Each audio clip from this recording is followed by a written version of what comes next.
I'm in the process of aligning and setting up the new homebrew Mk5 transceiver. I just want to demonstrate a little video of the signal flow through parts of the transceiver and what I'm doing to align it up.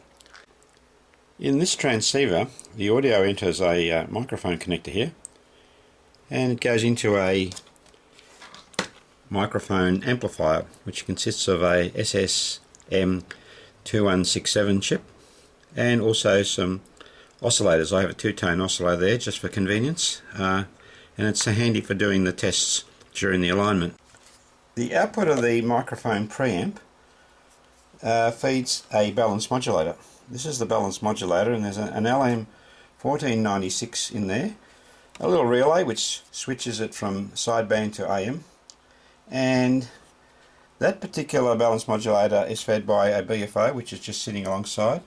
The BFO has two crystals, one for upper sideband and one for lower sideband. Now the output of the balance modulator consists of a signal without a carrier. It's double sideband, so one of the sidebands needs to be removed for single sideband.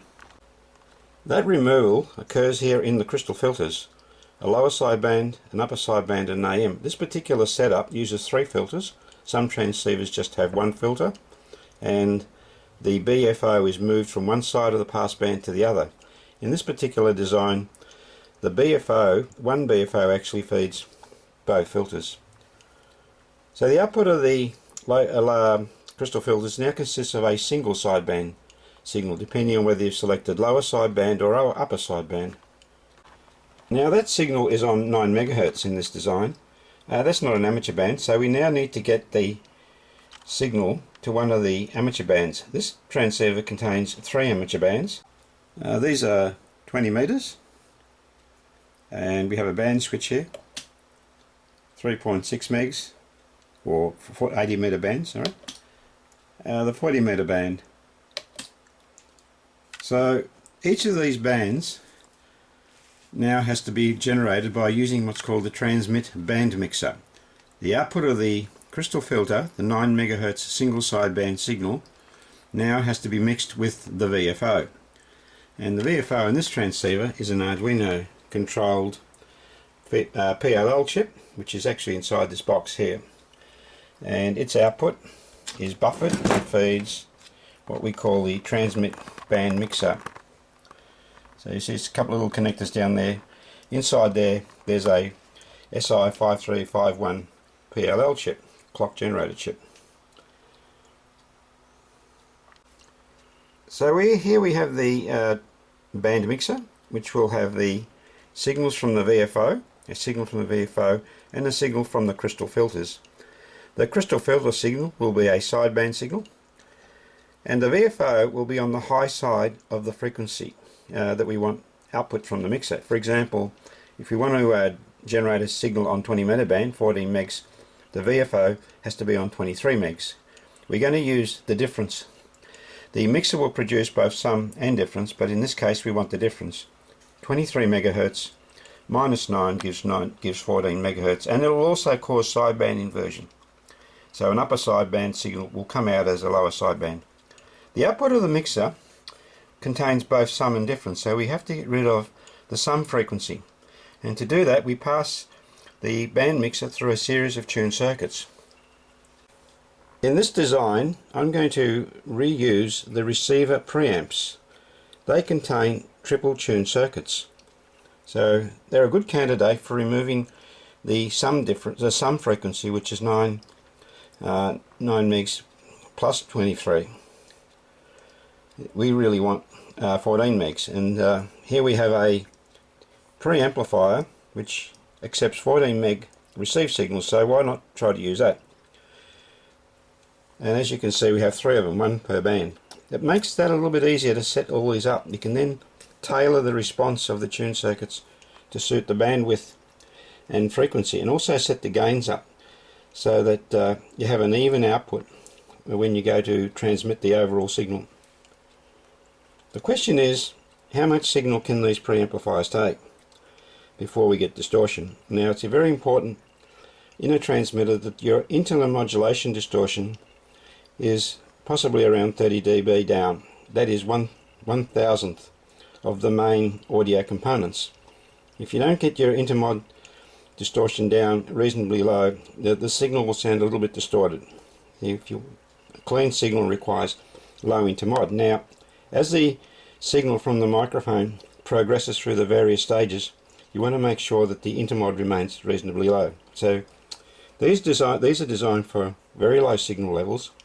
Uses a BF904 FET, which it does have low cross mod. It's designed for low cross mod, but I want to know how much signal can I pass through that before I get distortion. So I'm just going to demonstrate the adjustment of the gains on that and show you what happens if you overdrive these preamps.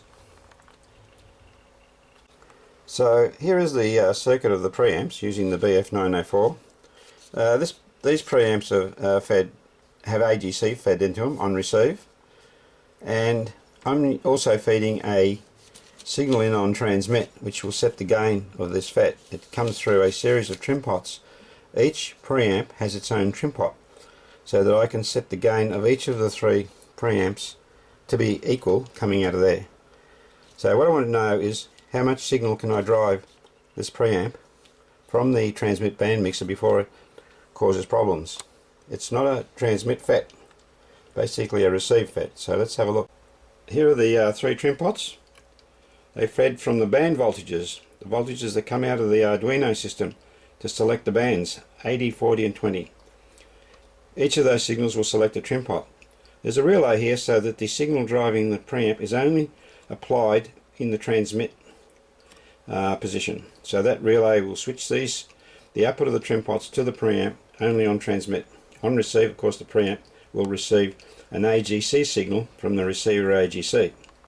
So here on the Crow I have the 20 meter signal coming out of the 20 meter preamp, just a single tone. I can vary that amplitude by, this is the microphone control I'm adjusting, and I want to know at what level I can go to before I get into my distortion. In order to do that I will need the two-tone test. The single tone won't do it. I can now go to the fast Fourier transform and I can look at the actual intermod. We go down to 800 microseconds. We drop the level. From a single tone we don't see much. We see a little bit of a spike there. Now it's important that the two-tone signal, the two signals are not harmonic related, and also that their harmonics are outside the passband of the filter. If they're inside the passband of the filter, you will see their second harmonic, and if you're looking for intermod distortion less than 30 dB, really the two tones need to have harmonics less than that, otherwise they're going to confuse the waveform. In this particular two-tone oscillators I've got, they're not all that good, so you will see some evidence. Also, my crystal filters in this design are around 3.1 kilohertz, and I'm using 700 Hz and 1.8 kilohertz tones. Now the 700 Hz tone will actually be sitting around about 400 Hz inside the passband, so its second harmonic will be well and truly inside the passband. However, we'll just ignore that for the time being. Now I'll switch to two tones, and you'll see the two tones come up, and you'll see each of these divisions is 10 dB, so we're looking at 10, 20, 30, at least 30 dB. Now if I wind the level down, I get that effect, but if I go too high, you'll notice all of a sudden I hit distortion. Now at what level is that? Well, I need to go back to my waveform and find out. And we're looking at around 700 millivolts peak to peak. So this preamp can't handle more than about 700 millivolts. Okay, so we go back to our transformer, fast Fourier transform, and we'll just switch bands in a minute.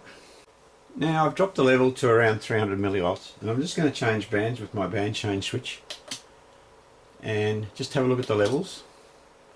This one is 40 meters, 330 millivolts.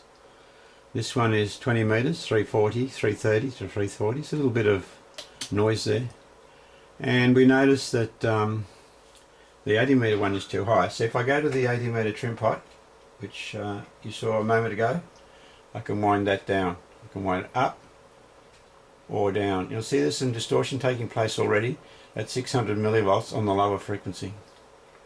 So we want to get away from that. We want to, I think we might sit for the time being at around about 300 millivolts for all three bands.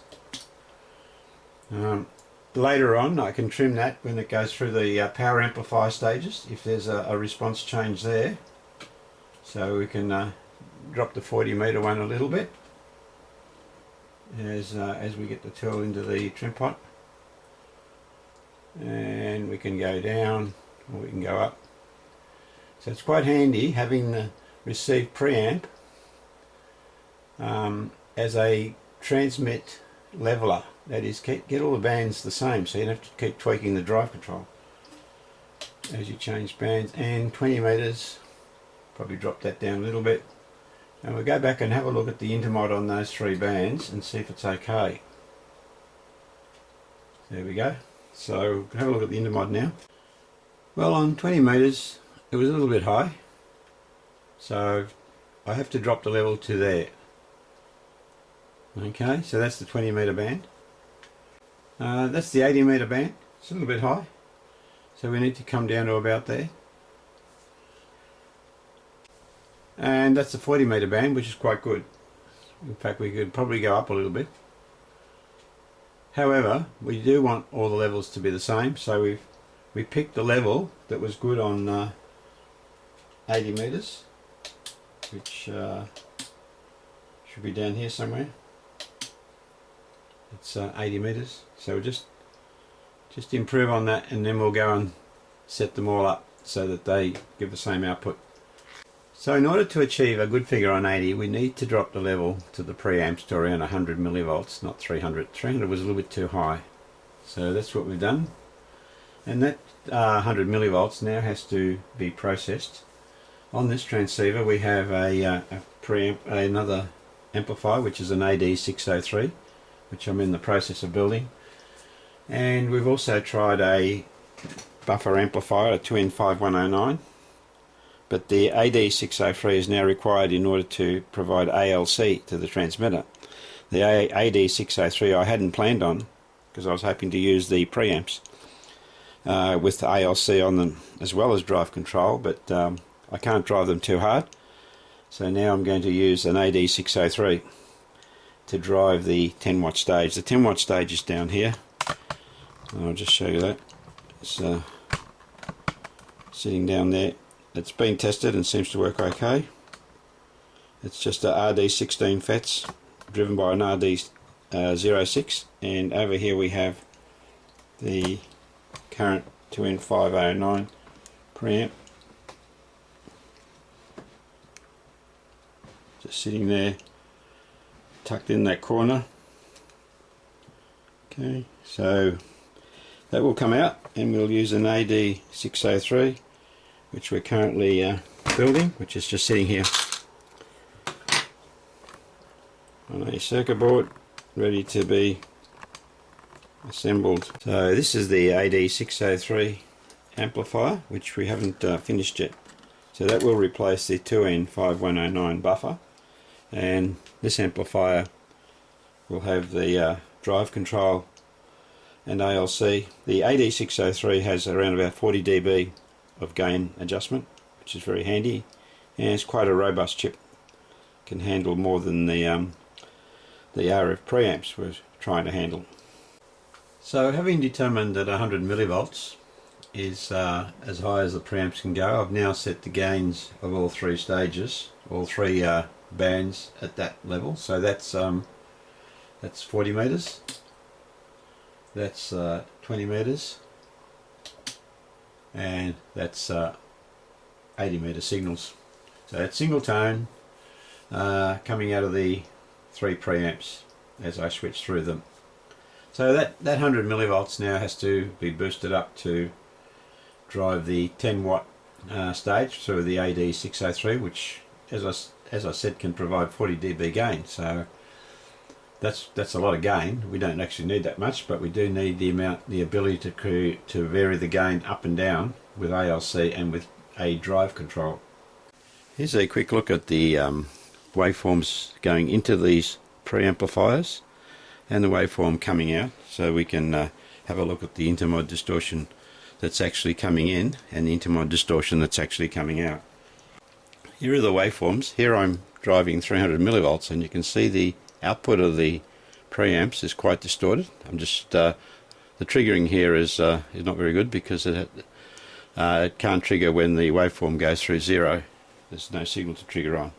So as I drop the level back to the 100 millivolts, you'll see at 300 millivolts that the input, and it's composed of some difference, so it's quite strange looking, but the input hasn't crushed, but the output has crushed. You'll see the crushing there, quite severe there. Just deliberately, I can go quite high on input, but the output is not very good.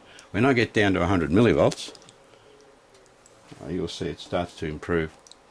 That's why 100 millivolts, that's 124 millivolts. You'll see the waveform is no longer crushed. We're getting, we're putting in 24 millivolts and coming out 120 millivolts. So that's also the gain. So that's it for now.